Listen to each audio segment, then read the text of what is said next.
Good afternoon, students. Today I will discuss about the representation of geographical features through contours. So you know, topographical maps represent relief and man-made features to depict the colorful earth. The ups and downs of the relief are expressed through brown lines called the contour lines. You can see here these brown lines are known as contour lines.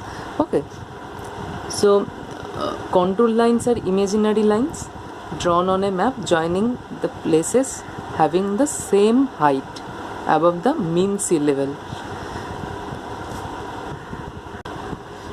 You can see here the value of the line is 200 meter. It means this line joins those places which have 200 meter height above mean sea level. If the scale of the map is 1:50,000, then difference between two contours is 20 meter. This 20 meter difference is known as contour interval.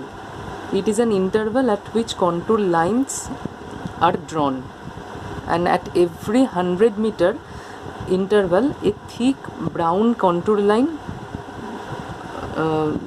drawn called the index contour.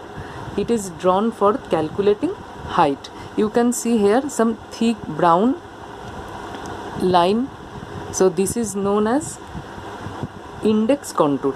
Okay, if you see the map, you can see some the value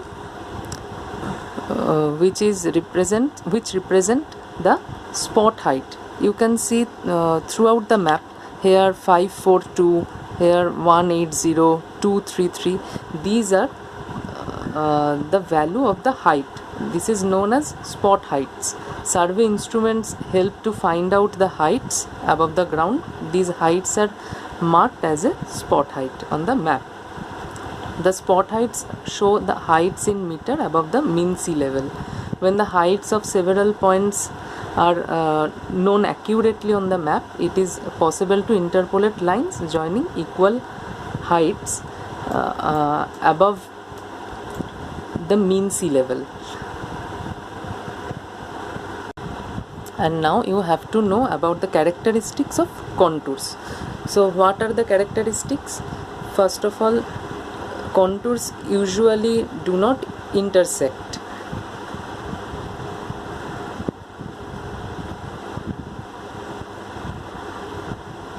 If you see on the map, you can see that most of the contours are drawn like this. Okay, so they usually do not intersect.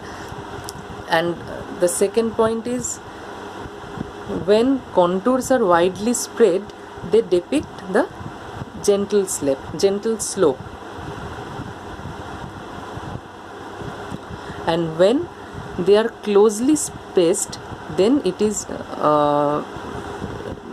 considered as there is a steep slope. Suppose some contours are formed like this,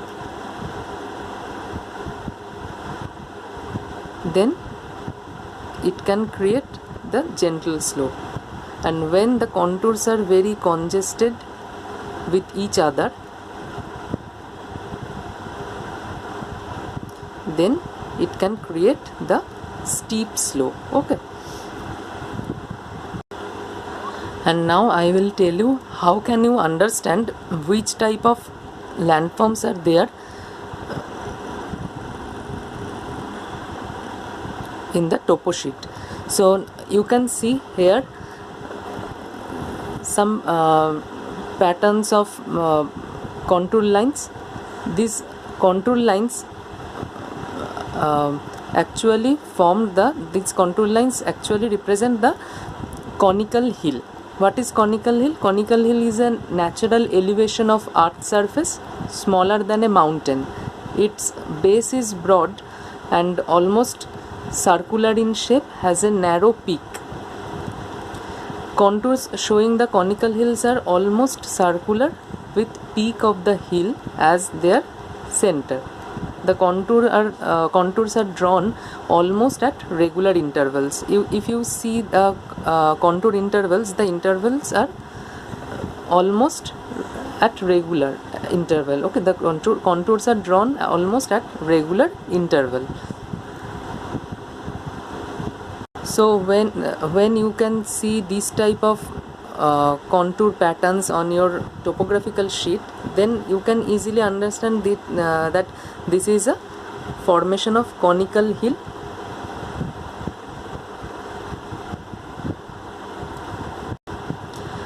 And if you see this type of pattern, this type of contour pattern, then it may form the ridge. This is ridge. Ridge is the long narrow sharp edged upland with several peaks. It is like a range of hills. The slopes may be steep or gentle. And next one is saddle. What is saddle? Saddle is a shallow depression between two hills, like that. Okay, so this is saddle. And another one is the col. Col is the lowest point on a mountain ridge between two peaks, like that. Okay, here you can see the two peaks, and this area is known as col. And this type of formation represent gap, and this one is known as pass. You know about the major passes in India like Karakoram Pass, Nathula Pass, like that. So there you can see this type of formation of contour on the topographical map. Now I will tell you about the settlement patterns. So you know that settlements usually grow up near the river, near the roads, because of availability of water, job opportunity. There are so many reasons are there. So if there is a arable land, or there is an advantage of agriculture and sufficient water, sufficient rainfall, then the settlement easily grow up. So settlements may be permanent or temporary. Both type of settlement you can see on the topo map. So there are three types of settlement. The three types of settlements are: number one is linear, number two dispersed, and number three nucleated.